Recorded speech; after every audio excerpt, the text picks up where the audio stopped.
Hey everybody, what's going on? So today we were on 890 and we were headed towards 90 to go back to Albany, but what we decided to do was take a back road trip here, or a little bit of a detour.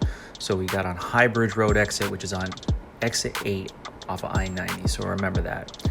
It's a way to actually kind of bypass the traffic on I-90, and what Highbridge Rd does, it takes you, I believe, to Kings Road. Kings Road takes you all the way down to New Karner Rd in Albany. So, like I said, it's if you're ever out this way, give it a try. And lots of nice scenery, lots of green trees, things like that. Other than that, hopefully everybody's doing well. Don't forget, if you're new here, subscribe to our channel. We're trying to get to that 1,000 subscriber mark, and so we can start live streaming some of our tours. All right, we'll talk to you soon. Have a great day.